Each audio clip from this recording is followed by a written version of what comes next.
Hey, this is Ryan, and today I'm going to show you 4 kinds of bodyweight exercises that most home workouts neglect.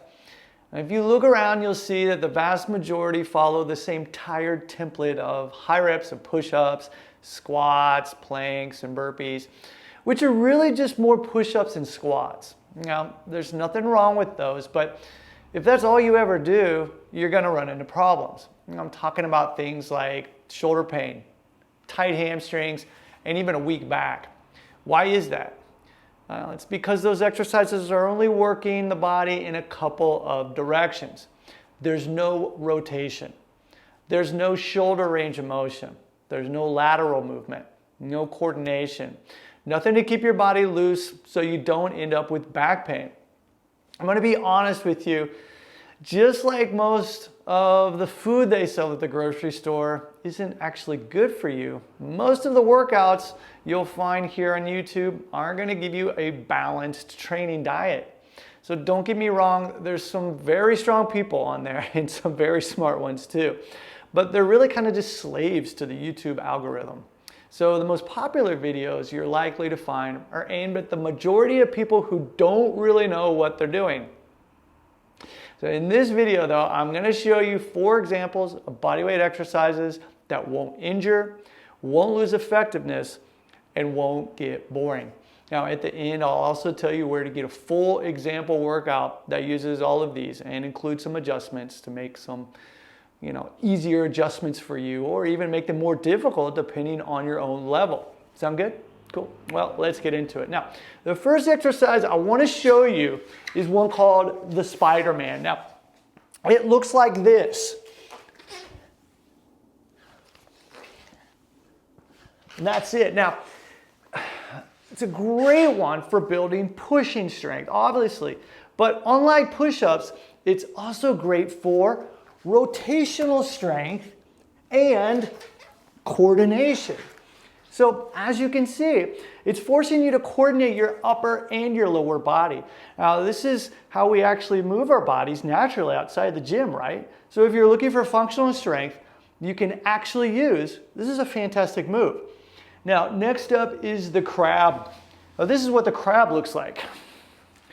And of course there's different variations, but you can see right away that I'm using my shoulders in basically the opposite direction I did with the Spider-Man.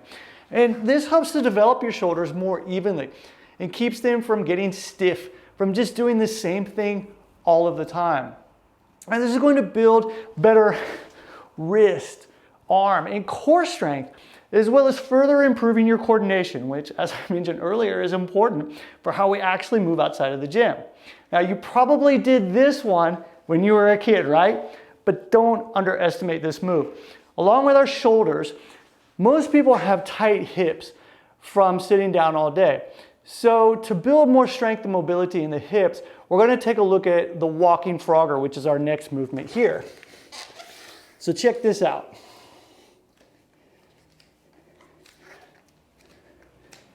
Now this is the walking frogger. And first off, if you're like most people, it's just fine to do this one on your toes and without going down really as low as I'm doing right here. So you can actually bring your butt up a little bit higher into the air when you're performing this particular movement. And so what I want you to do is just focus on taking smaller steps and working to sink down just a little bit further into that squat each time.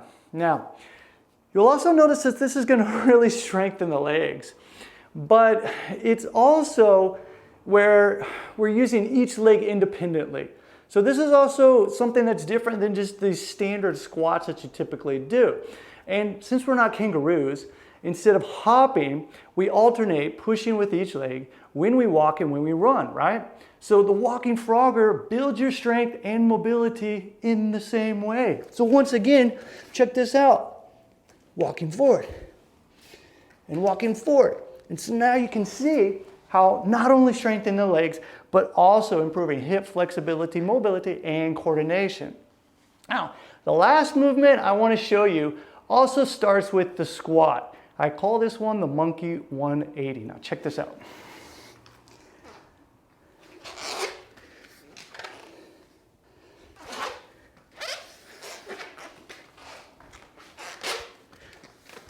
Now, when doing this movement, what you'll notice is that you can tell it's also like a regular monkey in there too, the monkey 180.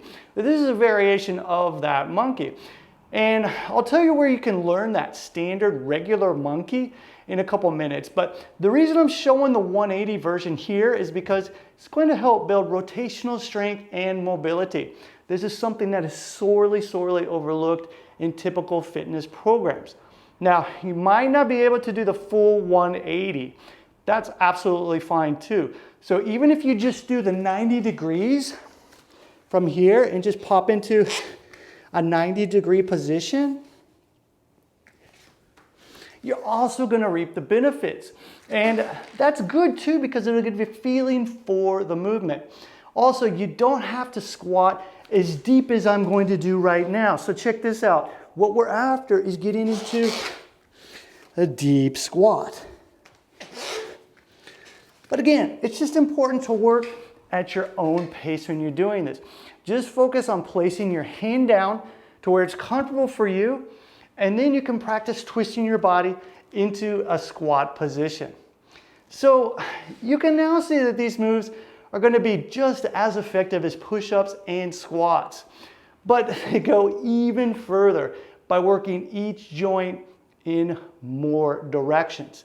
And when you want to work up to doing these continuously for several minutes, then you'll find that they're just as effective as burpees or other high intensity exercises for building cardio. And that's the thing. It's not a matter of how many reps, but looking at these and doing them for time.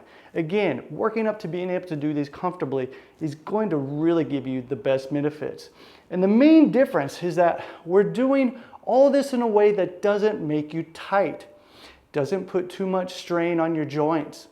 These make your body not just stronger, but healthier. Now, if you want to see a full workout using these exercises, along with some different variations that might be a better fit for you and kind of match your level, well then we're going to have that over on our website. You can go check that out. Or maybe you just want to pick up a complete training program that incorporates these moves and others into a complete foundation for well-rounded functional fitness. If that's the case, then check out our Elements program, which is a full course you can do at home with zero equipment.